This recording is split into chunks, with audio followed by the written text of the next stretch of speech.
productive conversation. Ukrainian President Volodymyr Zelensky urged European leaders for more tangible military assistance over diplomatic support as he addressed the European Political Community Summit in Budapest on Thursday. Emphasizing Ukraine's struggle against Russian attacks rather than rhetoric, he underscored he took sharp aim at Western leaders who had close ties with Russian President Vladimir Putin.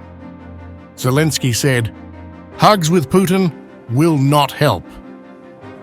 And we are defending ourselves not against Russian wars, but against Russian attacks. Therefore, we need sufficient weapons, not support in talks. Hugs with Putin will not help. Some of leaders have been hugging him for 20 years, and things are only getting worse. He thinks only about wars and will not change. Only pressure can put limits on him. Secondly, we have built a clear diplomatic system capable of pushing Russia toward a just peace. Most of the nations here have participated in this effort for effective diplomacy. Rejecting proposals for Ukraine to make concessions to Russia in pursuit of peace, Zelensky called such ideas unthinkable, not only for Ukraine, but for Europe as a whole. He questioned the rationale of appeasement in the face of aggression, asking whether Europe would consider similar overtures to leaders like North Korea's Kim Jong-un for the sake of temporary peace. And really even from Europe, some leaders were strongly advocated Ukraine making concessions to Putin. It's unacceptable for Ukraine and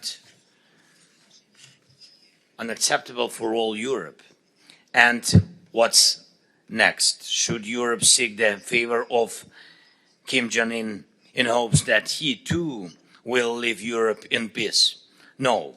Strong leader who helped build a united, strong and peaceful Europe would even imagine doing this.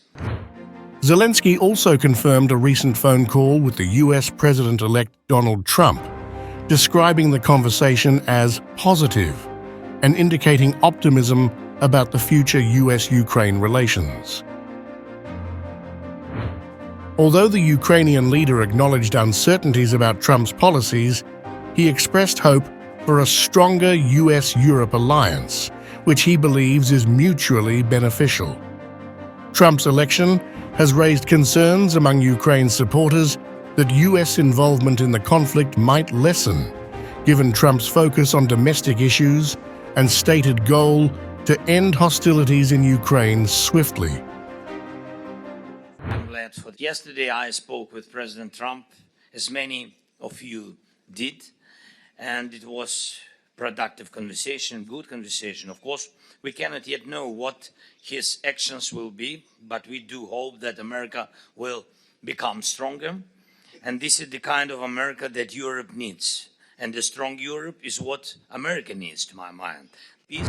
In light of these developments, remarks by Vice President-elect J.D. Vance on the possibility of peace talks involving a demilitarized zone along current front lines and Ukraine's potential non-membership in NATO sparked concern. Thank you very much.